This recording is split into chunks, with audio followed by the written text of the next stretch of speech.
Bismillahirrahmanirrahim. Assalamualaikum warahmatullahi wabarakatuh.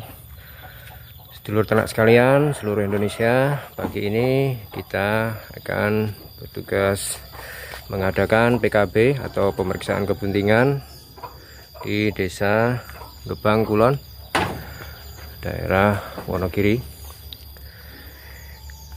Laporan dari petani ini sudah di IB dan tidak menunjukkan birahi kembali sekitar 9 bulan, lebih 10 hari, dan yang seharusnya sudah beranak, dan mereka tidak melaksanakan PKB pada saat usia kebuntingan 4 bulan dari inseminasi karena memang menganggap ini jadi karena memang perkembangan badannya gemuk, membesar juga, dan kecurigaan adalah kemarin menunjukkan tanda birahi yang mana vulvanya membengkak dan mengeluarkan lendir. Dan akan kita cek PKB hari ini apakah ini sebenarnya dia birahi ataukah memang bunting. Perkembangan badannya luar biasa. Dan nanti akan kita PKB bagaimana keadaannya. Ini memang kelihatannya membengkak dan berlendir. Dan bekas lendirnya apakah ini benar-benar bunting atau tidak. Dan harusnya kalau sudah 9 bulan lebih, susunya udah harus turun banyak dan vulvanya juga harusnya udah besar. Itu akan kita PKB.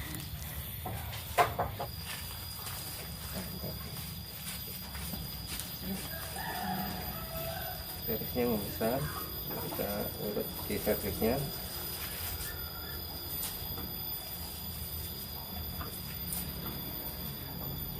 Besar ini.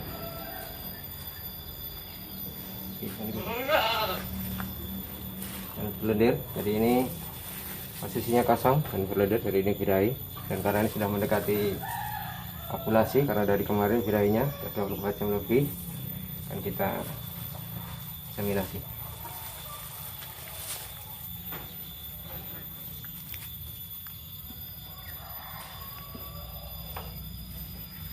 Inseminasi yang efektif, kalau ini uterusnya panjang jangan dilepas di posisi 4. Jadi kita masukkan ke dalam di uterus kanan dan uterus kiri, kita bagi separuh-separuh separuhnya. Kalau panjang, kalau kita lepas di posisi 4 di pertengahan, dia lambat menuju ke ovariumnya.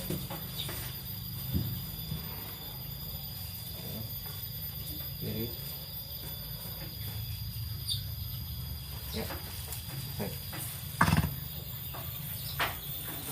dan cara ini pembagian kanan dan kiri separuh-separuh straw sudah kami lakukan lebih dari 7 atau 8 tahun dan hasilnya efektif.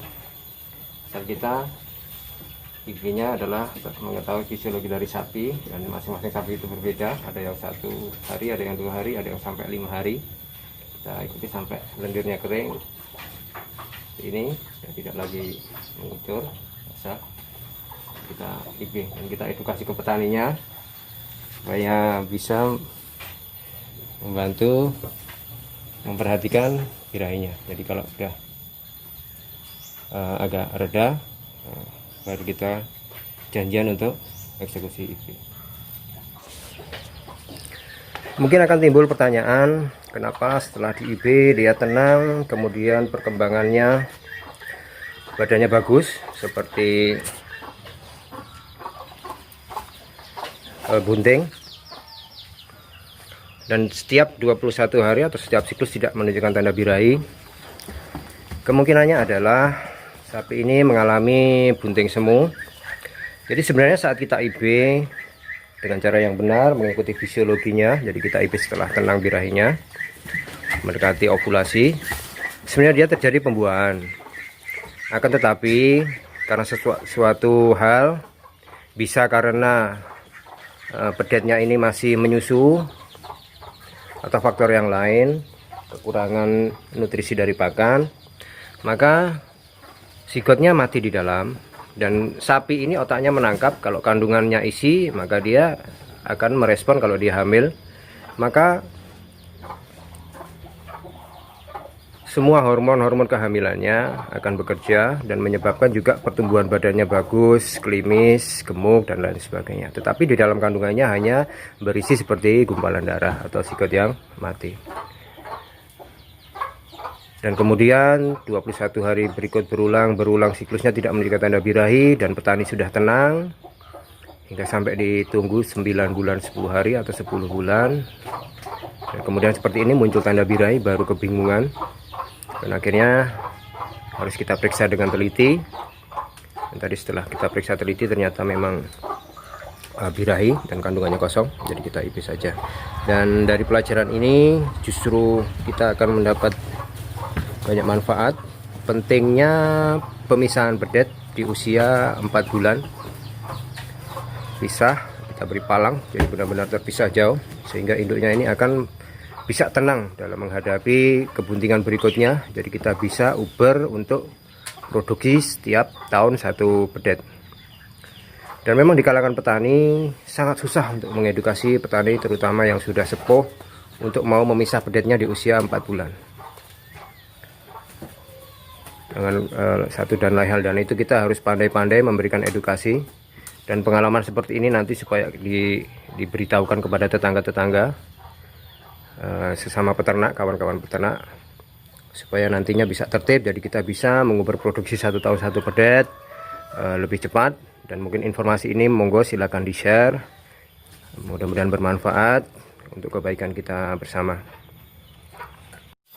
Baik lor, itu tadi pentingnya PKB atau pemeriksaan kebuntingan setelah inseminasi 21 hari.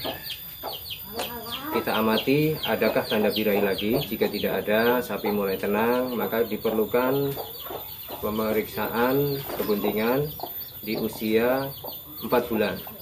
Jadi kita akan mengetahui di usia 4 bulan sapi ini benar-benar bunting atau tidak. Jadi kita tidak menunggu sampai 9 bulan seperti kasus seperti ini. Jadi kita kehilangan waktu lebih dari 5 bulan.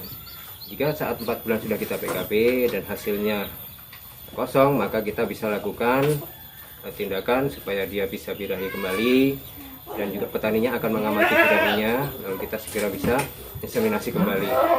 Kalau tidak ada pemeriksaan kebuntingan dan kita sudah menganggapnya tenang karena memang perkembangannya bagus, diduga dia bunting, dan kita menunggu sampai 9 bulan lebih dan ternyata kosong seperti ini tadi. Dan ini tadi diketahui karena kemarin ada kecurigaan tanda-tanda birahi, dan setelah kita PKB memang kosong dan memang dia birahi dan sudah waktu tenang mendekati ovulasi, baru kita inseminasi. Pemeriksaan kebuntingan sebenarnya mulai dari usia 2,5 bulan sudah bisa dilakukan. Ini juga penting, keahlian mengetahui kebuntingan di usia 2 bulan atau 2,5 bulan, karena terkadang sapi yang sudah di IB 2,5 bulan dia menunjukkan tanda-tanda birahi yang sempurna juga, vulva membengkak, gerak-gerak, kemudian juga keluar lendir bening. Tetapi setelah kita inseminasi, mulai timbul vaginal plak pada cervixnya. Itu kita harus merogoh ke depan, kita cek uterusnya. Kalau sudah mulai ada perkembangan, kita harus mundur.